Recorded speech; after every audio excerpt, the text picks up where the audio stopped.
Exactly. And we're back with the show. It's Gerald Glassford coming right back at you here.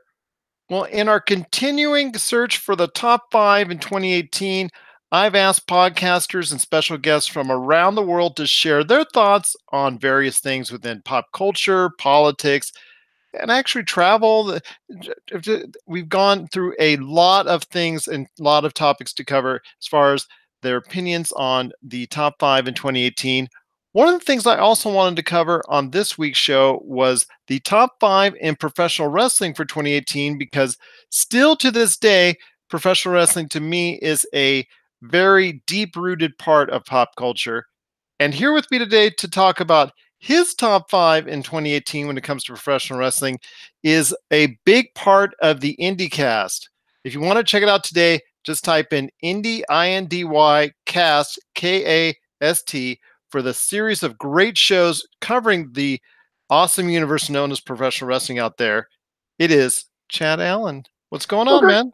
Greetings, everybody. Yeah, welcome. Thank you for having me on. I definitely appreciate the invite, and we'll now glad to discuss the top 5 wrestlers that are going on right now. I think I'll probably pick some interesting ones out there because obviously my show being so geared towards the independent scene versus like the main WWE type setup. I hopefully I'll have a couple twists in there that maybe a lot of people aren't expecting.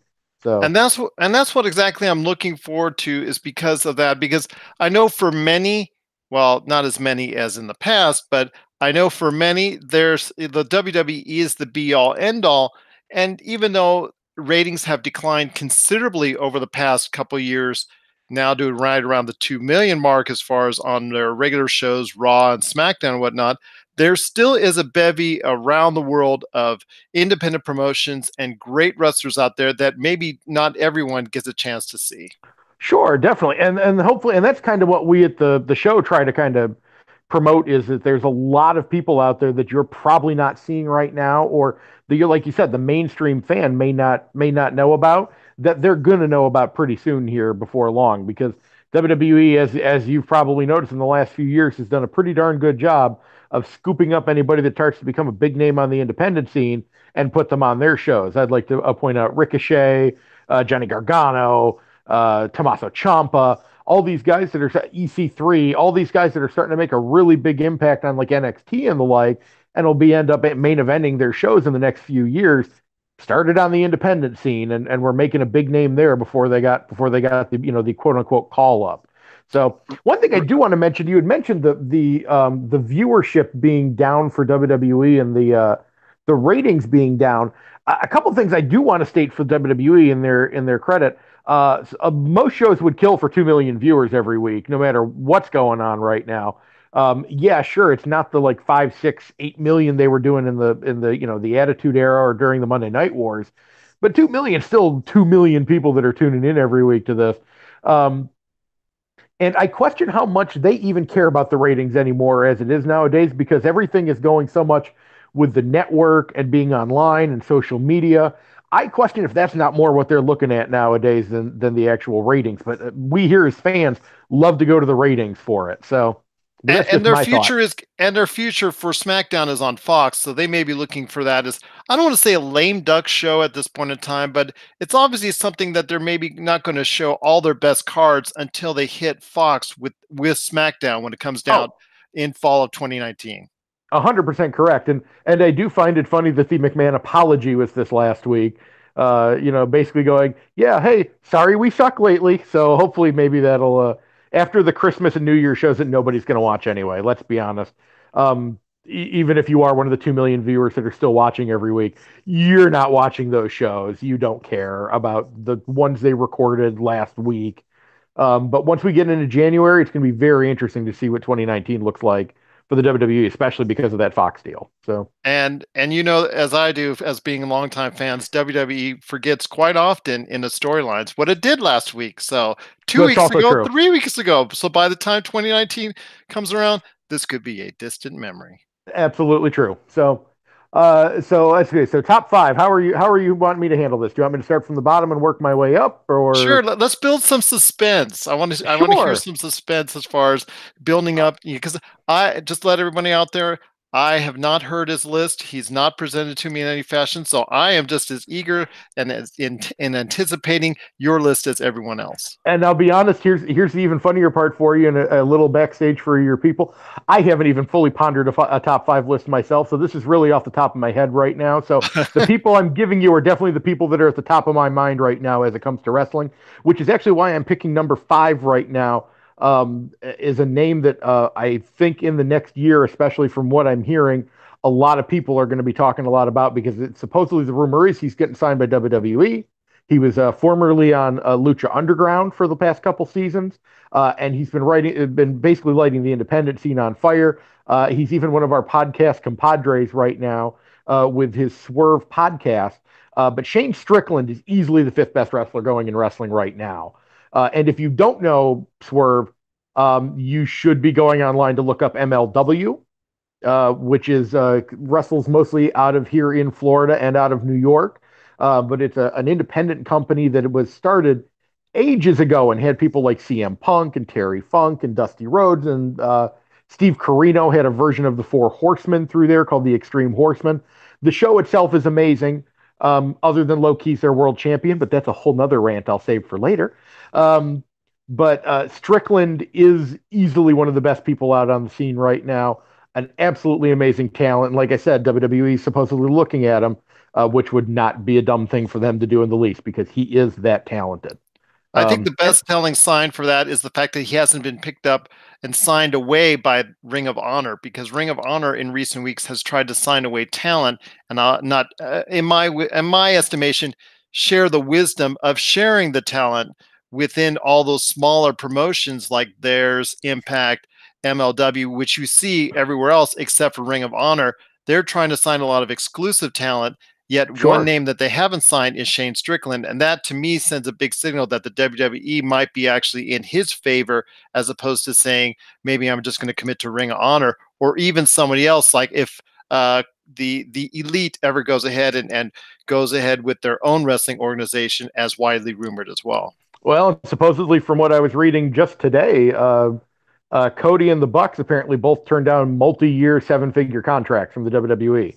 So I'm hard pressed to believe that if you got three guys like that who are basically the in the top of their game right now, who the world is their oyster, and they turn down what could be the big oyster there, you would have to think this all elite wrestling thing is going to be happening.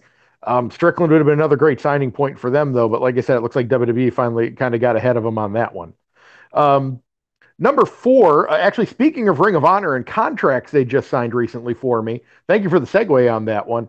Jeff Cobb is easily the number four wrestler going in the scene right now. Cobb is huge, but athletic as hell. He actually, I think the best comparison I can give him, uh, and I hope he takes this as a compliment if for some reason he's listening to this, he's almost kind of the modern day version of Bam Bam Bigelow, but better. Big, quick, powerful, can just do amazing things in the ring. A former PWG champion, now Ring of Honor, I believe, television champion. I hope I'm quoting that right. I haven't kept up with my Ring of Honor as much as I'd like to recently. And obviously was playing Montanza on Lucha Underground, which is kind of where he got really noticed by a lot of places here. If you're not looking up any of Jeff Cobb's stuff, you should be because he is that damn good right now. All right, he actually is a great talent. Like you said, a lot of this Lucha Underground type of influence for a show that you and I both know may not hold over for the test of time because of its high cost, its high production values, Sure. and its different type of format.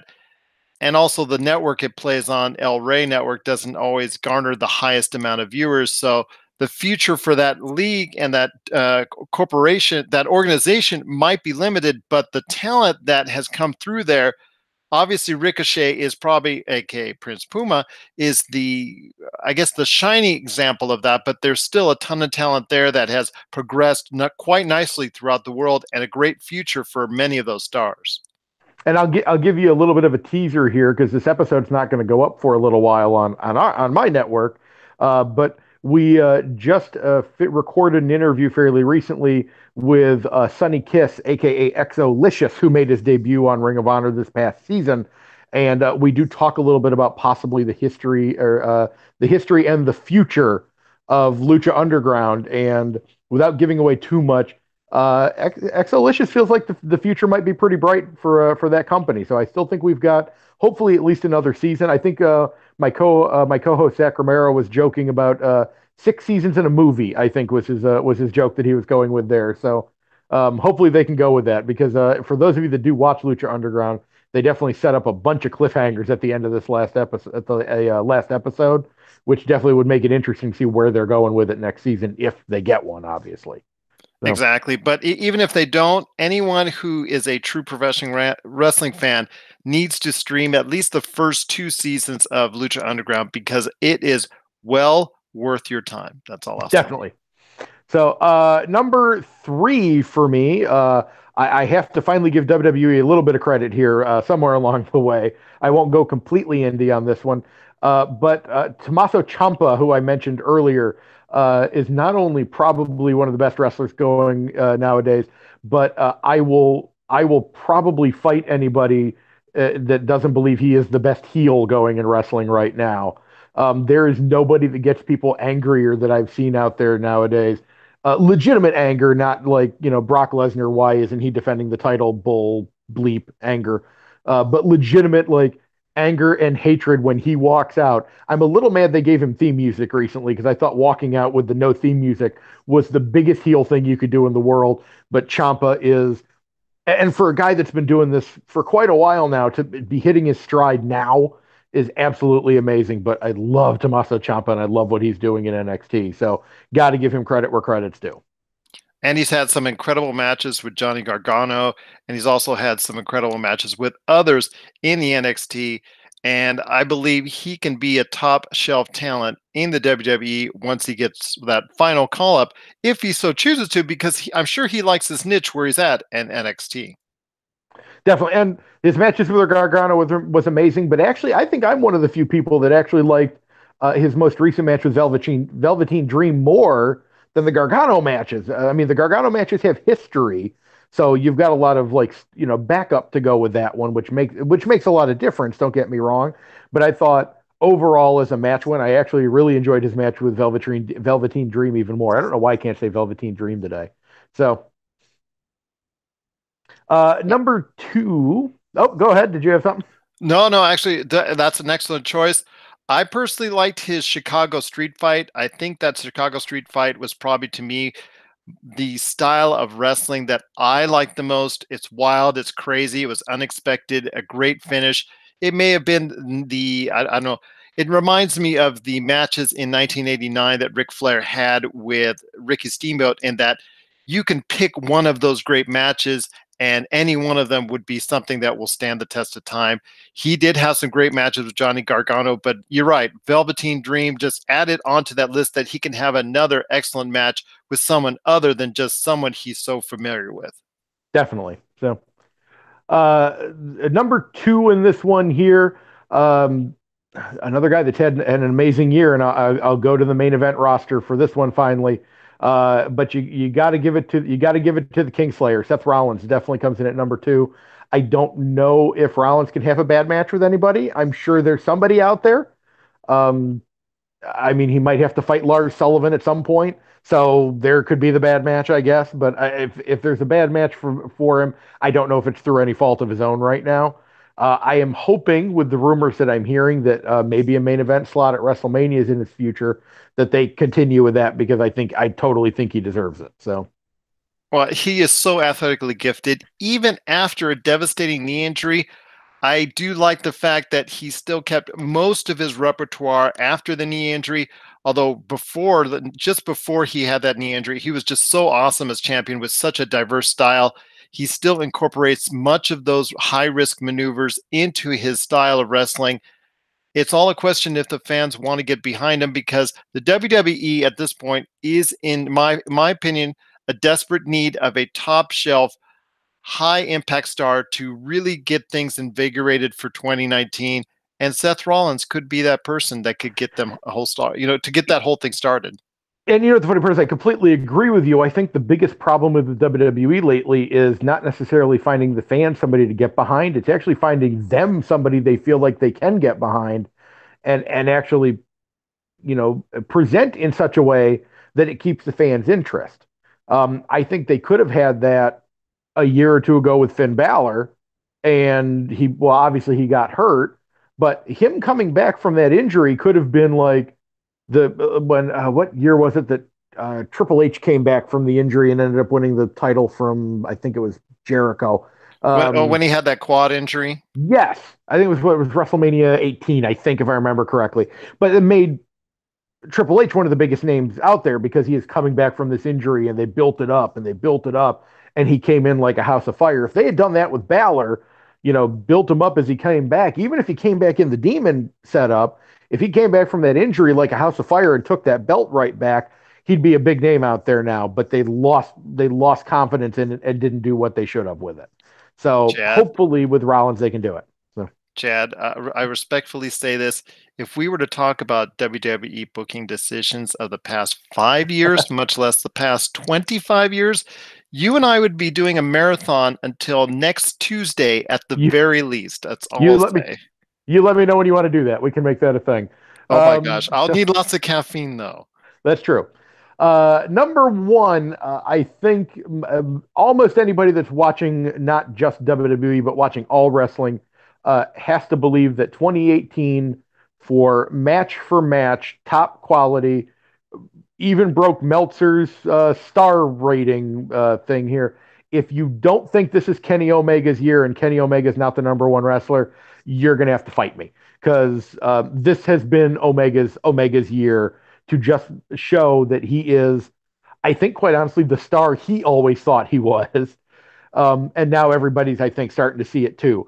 I'll give a 1A on this one here, which I probably shouldn't do, but Cody Rhodes deserves a 1A because Cody Rhodes took what was just a god awful WWE career and has just put a rocket on his butt and sent him up into the stratosphere. But Kenny Omega just barely squeaks him out on that one. I think this is Omega's year. So In-ring performer Kenny Omega right now is at the top of the game. His match, like you said earlier this year, many of his matches already in the past 3-4 years have been truly top shelf, off the chain. Like you said, Dave Meltzer just creating a new star rating for his match earlier this year. One of the best matches I have ever seen in my life. I cannot agree more.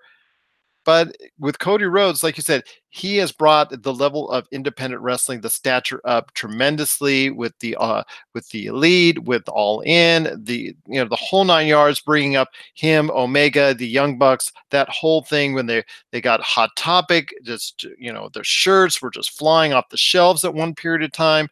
It's been great to see him progress into that type of individual, of that type of wrestler, because he's always had that potential. You could see it, like you said, he was just misused in the WWE. If I only had a dollar for every time I could say that, but that's true. exactly. So I will say Kenny Omega is right now. People want to throw AJ Styles, Seth Rollins, so many other names that are out there. Sorry, Kenny Omega, I cannot agree with you more, is the Yeah, top professional wrestler on the planet right now. definitely. So like I Well, said, that's my top five. If you agree, you don't. Hey, find me at IndyKast. You can argue me there. So that's right. That's at IndyKast, IndyKast, KAST. But I want to ask you one last thing, Chad. of Why course. do people need to listen to all the great shows that are part of the IndyKast? Well, we're part of what's called the Wrestling Nerds Radio Network, which you can find us, by the way, if you want to follow our social media. You can find me at IndyKast, like you said, IndyKast. We have to have the weird spelling. Don't mind us on that. But we're on Facebook, Twitter, Instagram. Heck, if you find us on Twitter, find us on Tinder, swipe right. But ultimately, you can find us on all that, but you can find the show at soundcloud.com/WNRN or you can search IndyKast or Wrestling Nerds Radio Network. We're on Spotify now. I'm very happy to say we're on iTunes. Pretty much anything where you can find your podcast catcher, you can find us on it. Why should you listen to us? Well, for the IndyKast, we call ourselves the most consistently awesome independent wrestling pop culture with a little bit of splash of craft sprinkled on top. It's actually one of the few shows that I've seen out there that's actually hosted by two married couples, interestingly enough. It's myself and my wife, my co host Zach Romero, and his wife Luna. And we tend to mix it up on all sorts of topics from the local independent scene here in Florida to the national independent scene with groups like Chikara. We have guests on constantly. Like I said, we have an interview coming up with Sunny Kiss, aka Exolicious. But we've had Rich Swan, Sue Young, Brian Cage. We've had a litany of people. Bob Evans was on this past year. We've had a litany of amazing guests on. And then if you don't want to just talk wrestling all the time, for instance, our last couple episodes, we found a tournament that was Christmas movies that somebody had put up there, and we spent 2 episodes arguing over Christmas movies. It's just something different. It's something fun. We try to keep it interesting. We're not a real hard hitting, star rating type of show. And then with our other shows that are on the network, our friends at Team Hammerfist run a show called the Power Hour, which covers more of the WWE, but they cover a little bit of their own kind of fun side of it too. And to keep the nerd portion of it going, we actually also have a show that comes on from time to time that's called Monster of the Week, which is a kind of a role playing game, a storytelling role playing game that's kind of like if you watch Supernatural or if you remember watching the old Scooby Doo episodes where it's the one monster at the beginning of the episode and you're investigating through it. It's a lot of fun to listen to that too. And like I said, we're trying all sorts of new and different things, and it's definitely worth coming over, giving us a listen, see what you think about it, and like I said, interact with us on social media. We love talking to anybody that we call our dozens of dozens that listen to our show. So, Oh no, that's great. That's great. Once again, it is Chad Allen from the IndyKast. You heard it. They're available now on SoundCloud, Spotify, Apple Podcasts, and numerous other podcast outlets. And check them out on social media on Facebook, Twitter, and well, my gosh, you're out there just like we are as far as the hey, social media verse is concerned. that's all you just got to keep doing it. And thank you for having us on. Like you said, the one way that listeners find us and can find you guys obviously is when we get chances to do stuff like this with everybody. That's I'm always big on hashtag support indie podcast. So I'm glad we get to hopefully share some listeners here. Absolutely. I hope everyone goes ahead and checks out your show. And I thank you, Chad, for taking the time to be part of the show. Happy holidays to you and the entire crew at the IndyKast. And thanks so much for being a part Thank of you the much. pop. Oh, you're welcome. You're welcome. Of the pop culture cosmos.